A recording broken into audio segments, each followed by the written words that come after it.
Well, looking at our rain chances across the coastal bend, they are going to start ramping up as we're heading in towards tomorrow and Saturday. Still not going to be a total washout of a weekend, but we are going to pick up some areas of localized 1 to 3 inches of rainfall. We'll give you a look at where you could expect that. That's coming up. The ongoing drought isn't just draining our lakes and aquifer. It's draining our wallets, too. I'm Drew Bishop, and coming up, I'll tell you why the City Council could vote to increase water rates for all customers. Today, we're talking about one of the season's best food buys, and I have a feeling you're not going to want to miss this. Good morning, everyone. Welcome to Chris 6 Sunrise. Thank you so much for waking up with the Hoffmans. I'm Michelle Hoffman. And I'm Brian Hoffman.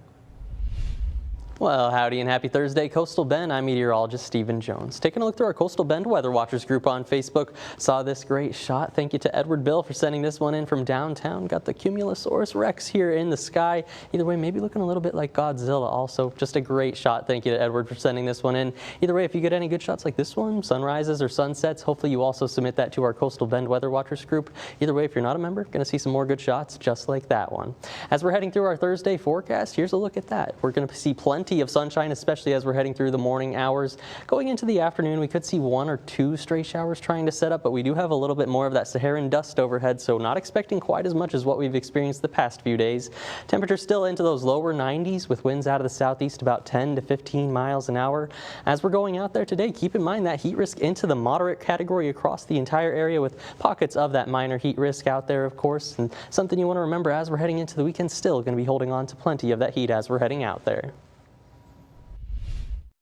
Now taking a look at some of those traffic tips before you hit the road this morning. Wanted to let you know US 181, the south main lanes near Beach Avenue, going to be closed through about 6 a.m. this morning. Something to keep in mind as you're heading out there. Hoping you have a great, safe Thursday morning commute. Corpus Christi is trying to create drought-proof water projects for now and for the future. But that comes with a price tag. I'm Drew Bishop, and just like the cost for groceries and gas, your water rates are about to go up. A whole lot changed from last year to this year because we brought on so many water projects. A years-long drought isn't cheap, and that was clear on Wednesday, as City Council held its first workshop to review wastewater and water increases as a part of its 2027 fiscal year budget. After the city presented its water rate increase structure, I did the math, but Councilmember Gil Hernandez helped me check my work. Residential, the increase was 5.9%, commercial was 6.7%, large volume was 4.7%. Everyone, from families to businesses, and yes, industry, will see increases. The average resident's water bill alone is expected to increase by $2.48 per month. That's not including wastewater increases or other utilities like gas. The biggest reason for prices going up? The drought. The city has approved close to $1 billion in new water projects to make the region drought-proof. But that comes with a price tag. 36% of rate increases are to pay for these water projects, which means today's ratepayers are covering the bill for the region's water now and for the future. When they see their water bill, they have to feel proud about investing in a system that's very robust, very durable. But the biggest questions on Wednesday came about water projects that aren't guaranteed, but ratepayers will still have to cover, like the Evangeline project. While the project is at a standstill, the city is on the hook for $6.9 million in 2027 and $22.4 million in 2029. Do we continue adding this debt to the ratepayer when we're being told this could be caught up for 2 to 6 years? Councilmember Carolyn Vaughn voiced concerns about the Nueces groundwater project that has been billed as a temporary solution, but will have a cost to the ratepayers for years to come. Well, we made a promise. We told the people in those areas, the rural area, that we were only going to be interim. It was just going to be used for emergencies until we got other things going on. City Council will meet for another workshop on this issue on Thursday, July 16th. Reporting for Chris 6 News, I'm Drew Bishop. I'm Stephanie Molina in Odom, where I'm following up after Tuesday's City Council meeting to hear what residents think about the latest updates on animal control and the possibility of bringing back its own police. Odom city leaders discussed the possibility of bringing back the city's police department and a renewal of an agreement with San Patricio County for limited animal control services. I wanted to hear what residents thought. I came to Small Town Brew. I met Melinda Benavides, who works in Odom and previously had her daughter in Odom Edroy ISD. She says stray dogs have been a concern for years, especially around the schools. She's encouraged the city is continuing to address animal control, but wants to see the city take a larger role instead of relying only on the county. She also says she'd like to see a larger police presence return one day, but believes city leaders first need to find a solution that balances the budget with the community's needs. Come to an agreement that works well for the budget and the needs of the community. A man has died following a disturbance near Galahar between Carroll Lane and Castores Road. Investigators say that the man was hit by a vehicle. He was taken to hospital where he later died. Multiple people were detained to be interviewed at the main station. Investigators believe those involved knew each other. If you have any information, call Crime Stoppers at 888-TIPS. Summer is in full swing, but back-to-school buying is already underway. In recent years, back-to-school shoppers have been met with sticker shock for reasons ranging from post-pandemic supply chain problems to tariffs. This year, there's higher gas prices. Survey data released by the Federal Reserve Bank of New York shows consumers expect more pressure from higher prices. As retailers, move their sales earlier, consumers are responding to that. And we know that the consumer is very price conscious right now. They want to stretch their dollar. Research from Global Retail shows more families using AI tools, especially for deal hunting. Another big jackpot up for grabs. We're talking about the Mega Millions drawing for Friday night. The jackpot for that drawing, that's a cool $604 million. But there's one very important thing you have to do first. And if you don't play, you don't win.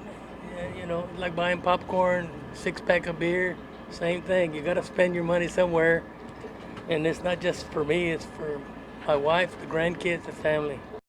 Now, if you do win Friday night's jackpot, don't forget about your favorite anchor team, but also you won't actually win the entire $604 million. After taxes, if you choose the lump sum cash option on your actual take home here in Texas, well, that's going to be about $275 million. Governor Greg Abbott is ordering an investigation into a South Texas hospital. He says Mission Regional Medical Center advertised birth tourism packages. Abbott claims the hospital invited foreign travelers to give birth in Texas. He says the goal was to secure U.S. citizenship for their children. The governor calls the practice illegal. The hospital says it was simply sharing information about its healthcare services. Officials there say the marketing materials are no longer in use. Now, some state lawmakers want to make birth tourism a felony. I'm Jada Strayer at Cole Park, where pastors and priests are uniting tonight for one common goal: praying for rain. Father, we thank you for the rain. Amen. The Coastal Bend is facing a water crisis after years of drought. Wednesday night, faith leaders from 20 different churches came together with a different approach: prayer. Mayor Guajardo says the inspiration came from a higher calling. It's something in me said, stop, slow down, and bring the community together, right? To ask him for rain. Many saying they've witnessed the power of collective prayer before and believe it can help end the ongoing drought that has gripped the region for 5 years. Cases of cyclospora still being recorded across the U.S. The state of Michigan hit 1,000 cases. Meanwhile, Nueces County being listed as the highest in Texas with just under 20 cases. Mandy Gaither has tips to protect produce and yourself from parasites. It's not a new threat. In fact, experts say a parasite called cyclospora tends to contaminate raw fruits and veggies every summer. And right now, it's causing people across several states to have long-lasting bouts of illness. They invade the intestine, causing diarrhea, which can be watery, cause abdominal cramps, and may last for several weeks. Dr. Amish Adalja with the Center for Health Security at the Johns Hopkins Bloomberg School of Public Health says eating produce exposed to contaminated water can allow the parasite to enter the body. There have been 145 reported cases acquired in the U.S. that have made people sick in 17 states, according to the latest CDC data from May 1st to June 16th. In that time, there have been 20 hospitalizations reported and no deaths. for this particular outbreak, they haven't found the common source. Adalja says washing produce won't eliminate the threat, but can reduce the risk. Before eating, cutting, or cooking fruits and vegetables, wash them thoroughly under running water. Scrub firm fruits and veggies like melons and cucumbers with a clean produce brush, and cut away any damaged or bruised areas on produce before preparing and eating. Cooking fruits and vegetables can also lower risk. Just make sure any cut, peeled, or cooked produce is refrigerated within 2 hours. The best thing you can do is be judicious about where you're getting your produce from, washing it as best you can, and then being on the alert for any symptoms that occur. For Health Minute, I'm Mandy Gaither. So experts say if you have diarrhea for more than a few days or if you get dehydrated, go see a doctor immediately. Yeah, the treatment is, of course, of antibiotics that can help bring relief and eradicate the parasite from the body. Later this month, the WNBA will host several events at the new Obama Presidential Center on the south side of Chicago. That center opened last month, and it features a regulation-sized basketball court. During the All-Star Weekend that begins July 24th, the WNBA will host practices, a media day, and other events at that new facility. Former President Barack Obama was the first U.S. president to ever attend a WNBA game, which he did in 2010. We're watching Chris 6, a part of the Scripps News Group.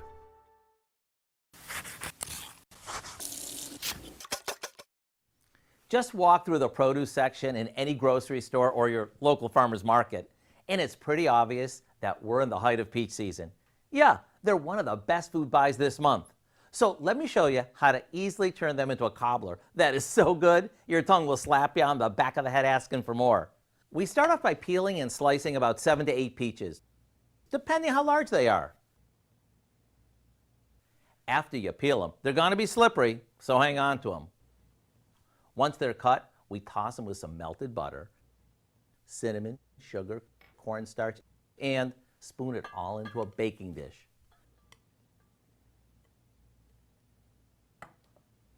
Now we top this with some refrigerated slice and bake sugar cookie dough before baking it off. You'll know this is done when the whole house is filled with a heavenly aroma. My favorite way to serve this is right out of the oven when it's bubbling hot and the cookie topping sort of melts in your mouth. Maybe serve it with a little ice cream and you're good to go. I do hope you'll go online and get the recipe for our cookie peach cobbler so you'll have it while peaches are at their prime. I'm Howard in the Mr. Food Test Kitchen, where today we found a peachy way for you to say, ooh, it's so good.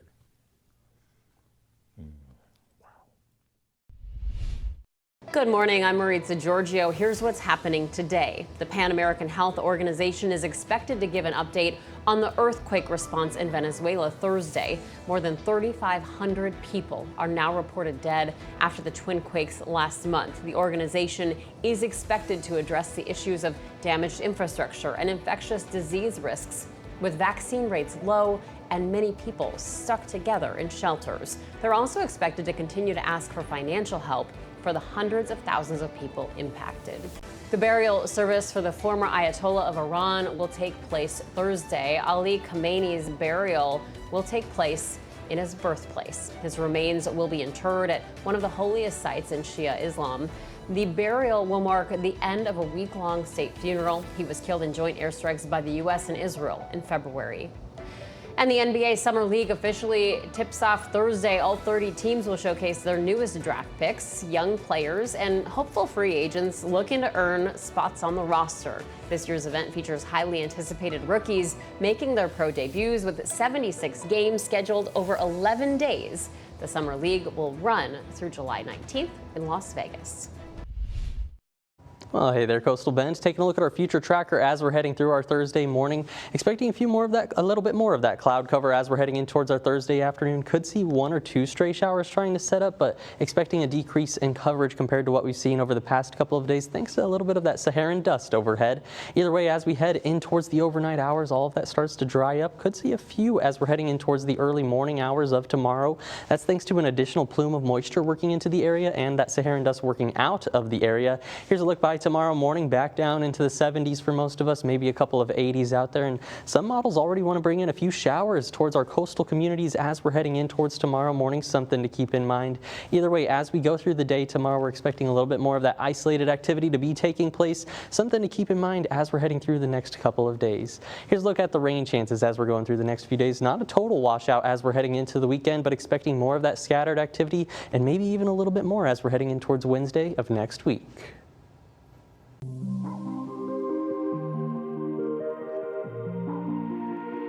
The U.S. began another round of strikes on Iran overnight, hours after President Trump left the NATO summit and called Iranian leaders, quote, scum. As NBC's Alice Barr explains, Trump says that the ceasefire is over, but would not say if military action would start again. Not enough, right?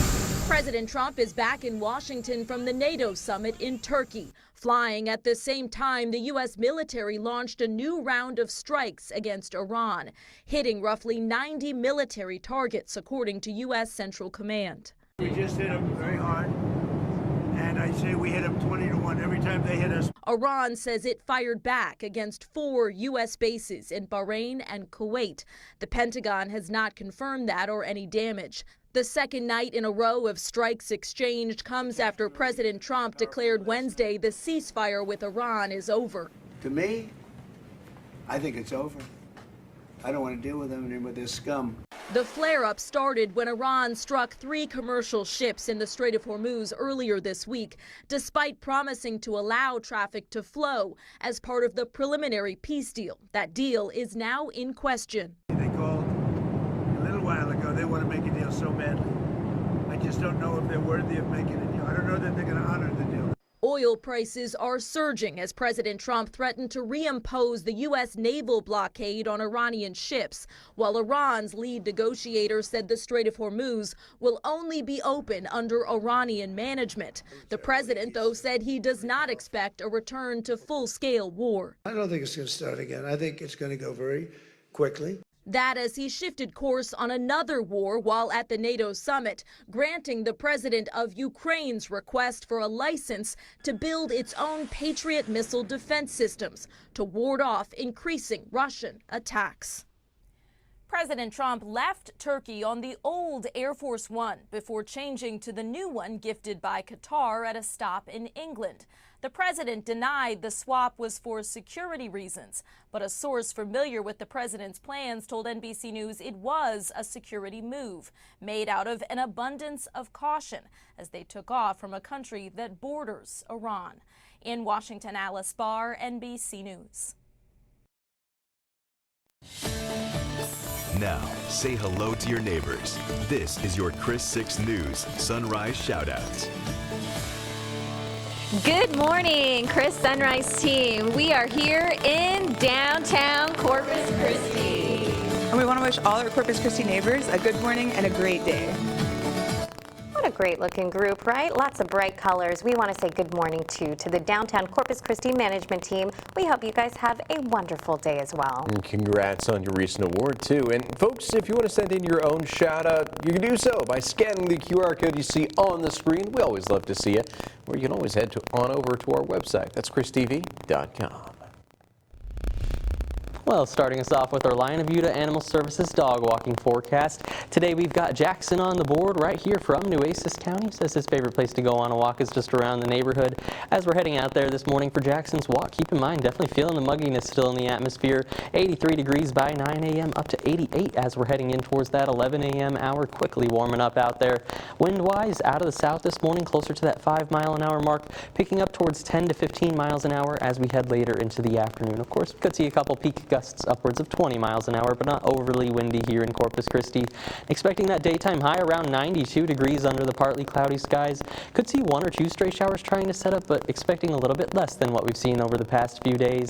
Into tonight, we start to head down towards about 76 degrees, those mid-70s for all of us, with a few showers making the return as we're heading in towards tomorrow. Maybe even a couple of thunderstorms towards 90 degrees for that daytime high. As we're looking at the Saharan dust, you can see it's starting to decrease in coverage as we're heading out there.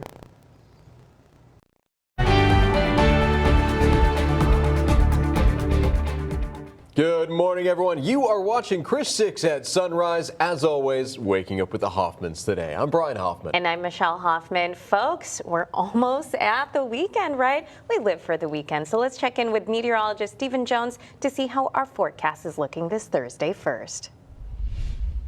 Well, hey there, Coastal Bend. Looking at our future tracker as we're heading out today, not expecting as much isolated activity today, but could still see 1 or 2 stray showers trying to set up out there. That's thanks to the Saharan dust working into the area. Starts to decrease those rain chances just a little bit, but heading in towards tomorrow, we're expecting a decrease in the concentration of that Saharan dust. By tomorrow morning, back down into the 70s under the partly cloudy skies, and some of the more aggressive models already want to bring in some of these isolated showers towards our coastal neighborhoods tomorrow morning. Going to be very dependent on the positioning of those, of course, whether they stay over the waters or hit right overhead for areas like Port Aransas and Rockport. Either way, through the day tomorrow, more of that activity starts to shift its way inland as we head through the afternoon hours. Still not going to be a total washout, but just something to keep in mind as we're heading out tomorrow. Here's a look at the wind forecast today. Expecting sustained winds about out of the south 10 to 15 miles an hour, gusting upwards of 20 miles an hour. And here's a look at that 7-day forecast. Still just about rinse and repeat into tomorrow, with more scattered showers expected as we head into Saturday. Now let's take a look at some of those traffic tips before you hit the road this morning. Keep in mind, southbound or northbound 286, the right lane near Uptown, going to have some of that road closures until 3 p.m. tomorrow, and some work also going on 181 southbound. Hoping you have a great, safe Thursday morning commute. I'm your neighborhood news reporter, Jacob Daniels, and Port Aransas is booming. Record crowds and a local economy riding high. But as more people find their way to the island, some locals say they're worried about what that growth may cost. Summer for Port Aransas means larger crowds and more challenges for the small island community. I caught up with James Revel, who has watched Port Aransas change over the years. Revel grew up here and he's worked for a local business for more than 2 decades. It used to be, when I was in high school, it was like a ghost town from September to April. The area has shifted from seasonal to nearly year-round tourism, which means more business, but also more problems. Scott Tanzier, who's been running a golf cart rental business for 17 years, sees the problem. There's no more downtime anymore. So back in the day, if you really found some old Port A people that tell you, hey, when Labor Day happened, we were closed until spring break. The growth means more revenue, but has brought other trouble. On July 4th, an 18-year-old was shot during a beach gathering, which came after a March shooting that left 5 people injured. Revel says he's noticed. There's evidently been a lot more issues on the beach these last couple of years. A couple of shootings, some bad car accidents, and things like that. Port Aransas Mayor Wendy Moore says the city has stepped up enforcement during major holidays, but she doesn't see a broader pattern. I would like to think that it's not really a pattern, but I do think that it is a phenomenon that seems to be happening across the country. There's a lot of very popular destinations that people go to, and sometimes people's behavior is not what that community wants. And with the increase in traffic and crowds, she says the city isn't standing still. We decided that during major holidays, we were going to kind of step up the enforcement so that we can ensure that all visitors and residents have a really safe, wonderful time visiting in Port Aransas. So yes, we do ask and we get great support from area law enforcement. For now, Port Aransas will continue to keep growing, and for the people that live here, they're starting to learn to live with what comes along with it. Reporting in Port Aransas, I'm Jacob Daniels, Chris 6 News. Now, Bob Hall Pier will temporarily close to the public tomorrow. The closure runs from 5 in the morning until mid-afternoon. Crews will pour concrete walls for a new concession area.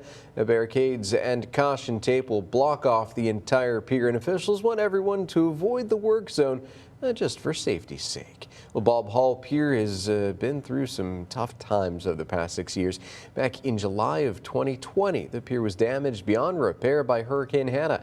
What was left of the pier was demolished in 2022. The pier was down, but definitely not out. In 2024, Nueces County officials approved a multi-million-dollar contract to rebuild. A groundbreaking ceremony for the new pier was held on October 7th of that same year. Rebuild took about 1.5 years to complete. Grand reopening for the new Bob Hall Pier, well, that was held February 24th of this year.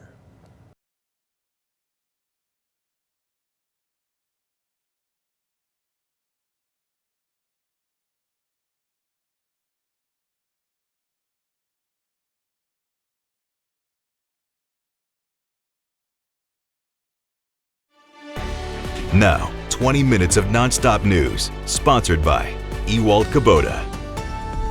Right now on Chris 6, for many veterans, finding the right resources can be overwhelming, but an upcoming event aims to change that. I'll have the details coming up. The ongoing drought isn't just draining our lakes and aquifer, it's draining our wallets too. I'm Drew Bishop, and coming up, I'll tell you why the City Council could vote to increase water rates for all customers. Hey everyone, I'm Larissa Liska at Whataburger Field, where the Hooks are looking to even out their series against the Rough Riders. Plus, Sentinel alum Blake Mitchell lands a spot on the MLB All-Star Futures game, how to watch and more in sports. Well, taking a look at some of those feels-like temperatures as we're heading out towards our Thursday afternoon. Once again, expecting plenty of heat out there, passing the triple-digit mark towards about 101 degrees as we're heading out this afternoon. So, of course, remembering those heat safety practices as we're heading deeper into summer and deeper into July out there.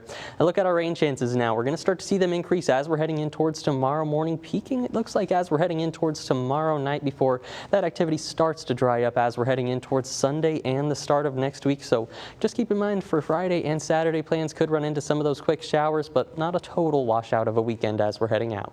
Here's a look at it on the 7-day forecast. Still holding on to plenty of heat. Daytime highs in the 90s as we're heading out there. If we do get a little bit more rain than expected into tomorrow and Saturday, could see those top out in the upper 80s, but I'm still calling about 90 degrees here in Corpus Christi.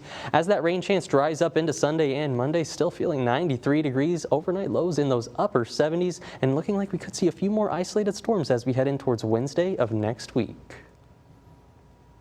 Corpus Christi is trying to create drought-proof water projects for now and for the future. But that comes with a price tag. I'm Drew Bishop, and just like the cost for groceries and gas, your water rates are about to go up. A whole lot changed from last year to this year because we brought on so many water projects. A years-long drought isn't cheap, and that was clear on Wednesday, as City Council held its first workshop to review wastewater and water increases as a part of its 2027 fiscal year budget. After the city presented its water rate increase structure, I did the math, but Councilmember Gil Hernandez helped me check my work. Residential, the increase was 5.9%, commercial was 6.7%, large volume was 4.7%. Everyone, from families to businesses, and yes, industry, will see increases. The average resident's water bill alone is expected to increase by $2.48 per month. That's not including wastewater increases or other utilities like gas. The biggest reason for prices going up? The drought. The city has approved close to $1 billion in new water projects to make the region drought-proof. But that comes with a price tag. 36% of rate increases are to pay for these water projects, which means today's ratepayers are covering the bill for the region's water now and for the future. When they see their water bill, they have to feel proud about investing in a system that's very robust, very durable. But the biggest questions on Wednesday came about water projects that aren't guaranteed, but ratepayers will still have to cover, like the Evangeline project. While the project is at a standstill, the city is on the hook for $6.9 million in 2027 and $22.4 million in 2029. Do we continue adding this debt to the ratepayer when we're being told this could be caught up for 2 to 6 years? Councilmember Carolyn Vaughn voiced concerns about the Nueces groundwater project that has been billed as a temporary solution, but will have a cost to the ratepayers for years to come. Well, we made a promise. We told the people in those areas, the rural area, that we were only going to be interim. It was just going to be used for emergencies until we got other things going on. City Council will meet for another workshop on this issue on Thursday, July 16th. Reporting for Chris 6 News, I'm Drew Bishop.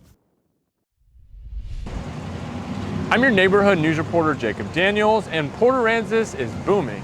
Record crowds and a local economy riding high. But as more people find their way to the island, some locals say they're worried about what that growth may cost. Summer for Port Aransas means larger crowds and more challenges for the small island community. I caught up with James Revel, who has watched Port Aransas change over the years. Revel grew up here, and he's worked for a local business for more than 2 decades. It used to be, when I was in high school, it was like a ghost town from September to April. The area has shifted from seasonal to nearly year-round tourism, which means more business, but also more problems. Scott Tanzier, who's been running a golf cart rental business for 17 years, sees the problem. There's no more downtime anymore. So back in the day, if you really found some old Port A people that tell you, hey, when Labor Day happened, we were closed until spring break. The growth means more revenue, but has brought other trouble. On July 4th, an 18-year-old was shot during a beach gathering, which came after a March shooting that left 5 people injured. Revel says he's noticed. There's evidently been a lot more issues on the beach these last couple of years. A couple of shootings, some bad car accidents, and things like that. Port Aransas Mayor Wendy Moore says the city has stepped up enforcement during major holidays, but she doesn't see a broader pattern. I would like to think that it's not really a pattern, but I do think that it is a phenomenon that seems to be happening across the country. That there's a lot of very popular destinations that people go to, and sometimes people's behavior is not what that community wants. And with the increase in traffic and crowds, she says the city isn't standing still. We decided that during major holidays we were going to kind of step up the enforcement so that we can ensure that all visitors and residents have a really safe, wonderful time visiting in Port Aransas. So yes, we do ask and we get great support from area law enforcement. For now, Port Aransas will continue to keep growing, and for the people that live here, they're starting to learn to live with what comes along with it. Reporting in Port Aransas, I'm Jacob Daniels, Chris 6 News. A local veteran doesn't want an upcoming event to go unnoticed, so he reached out to me hoping to spread the word about a free health fair that could connect fellow veterans with care and support. Tomorrow, VFW Post in Flower Bluff will be opening its doors for the health fair, so veterans can receive health screenings, meet with organizations that provide local resources and support, and take advantage of services like massage therapy, all in one place. The event runs from 9 a.m. to noon at 702 Jester Street. Organizers hope every veteran who needs these services knows they're available. Barbecue plates with brisket trimmings will also be sold for $12 during the event. A train accident in Rialito sent 2 train engineers to an area hospital Wednesday morning. A DPS spokesman says an 18-wheeler hauling a bulldozer got stuck at the railroad crossing. A train hit the trailer and the bulldozer, causing 6 empty rail cars to derail. Now, the driver of the truck was not injured. He was out of the truck when the train hit it. Rialitos is about halfway between Hebronville and Benavides.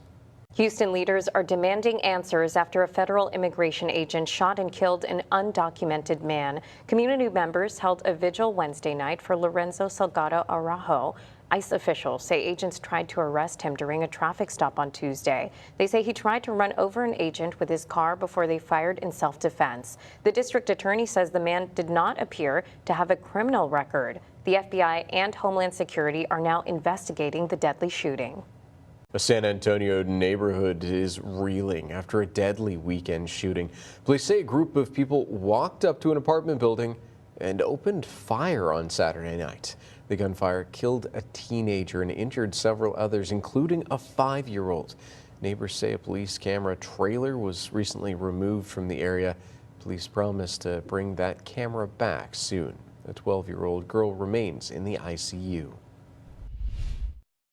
The World Cup has put soccer in the spotlight for people all over the world of all ages. Scripps News Group's Spencer Joseph in Salt Lake City shows us the foundation for building fans of all generations. Give it up for him. Come on. There's something about this sport that gets passed down. Been bringing him since he was 3 months old, and he loves it. From 3 months old, Ryan Davis has been bringing Oliver to games. I grew up playing soccer since I was 4 years old. We started bringing her to games. She absolutely loved singing the song at the beginning of the game, the fireworks that went off, and it's just progressively got better and better for her. Marcus Chambers' daughter, Brooke, has been coming since around the same age. What's your favorite part of soccer? I like scoring goals. You like scoring goals? I love it. For Dad Marcus, he's coached soccer for 20 years. And he knows exactly what it takes to make a fan for life. The best thing to do is just get them involved and don't expect that they're going to be a soccer superstar the first time they touch the ball, and just see the smile on their face when they do something that they love. And with the World Cup right here in North America, both dads saw this moment coming. Yeah, absolutely. I think the love of the game is what connects people. So I was around when the '94 World Cup came here, so especially having it here in the United States is going to be a massive impact on people seeing how people enjoy the sport and wanting to get the future generations involved. So with each U.S. goal and each young fan watching on, this World Cup is certainly going to be talked about, at least until this generation can hand the sport to their kids. Are you going to be a lifelong soccer fan? Yes. Perfect. High five. Good job. Spencer Joseph, Scripps News Group. Hey everyone, I'm Larissa Liska at Whataburger Field. The Corpus Christi Hooks are off to a fresh start, tied for second in the Texas League South standings in the second half of the season. Corpus Christi was tied with the Rough Riders, 7 wins and 6 losses after Frisco won Game 1 of their series 3-2 on Tuesday. Let's go to Game 2. Fast forward to the third, tied at 1-1. Frisco threatens at the corners, but Bryce Mayer was dealing back-to-back strikeouts to end the frame. He finished with 7 through 4 innings, including 3 hits, 1 walk, and 1 run. Frisco's Blake Townsend made it a duel. He gets Will Bush caught looking. Even Townsend was a little surprised. I mean, look at that smile. Hooks break the ice in the 5th inning, runners on 1st and 2nd. Will Bush hits a high pop fly to left field, falls into no man's land, brings home Cameron Cisneros, and Corpus Christi pulls ahead 2-1. Now to the 6th, Joseph Sullivan steals 3rd, then Max Holy ropes a line drive to left field. Easy trip home for Sullivan for the 3-1 lead.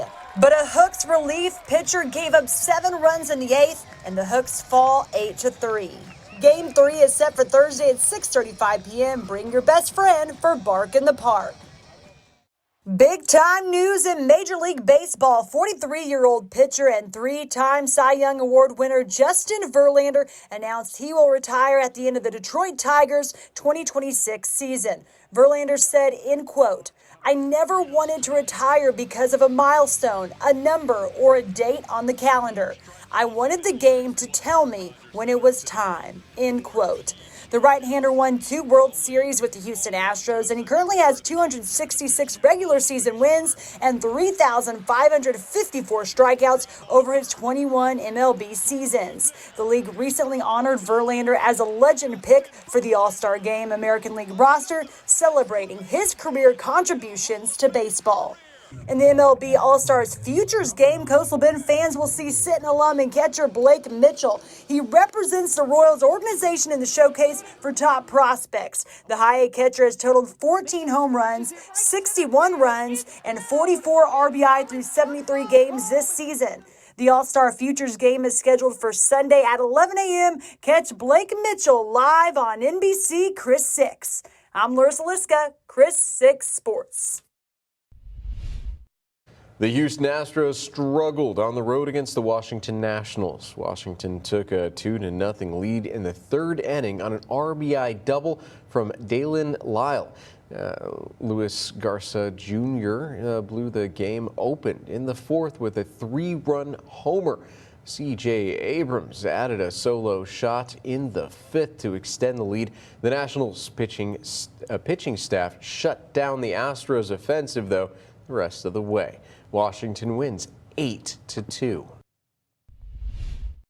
The MAC is back. UFC legend Conor McGregor made his first media day appearance for the promotion in 5 years. After breaking his leg in a fight with Dustin Poirier back in 2021, McGregor proceeded to take a 5-year hiatus. In the time between now and then, he faced several controversies and pulled out of a fight against Michael Chandler in 2024. McGregor takes on UFC legend Max Holloway in a 5-round fight in the main event of UFC 329 this Saturday.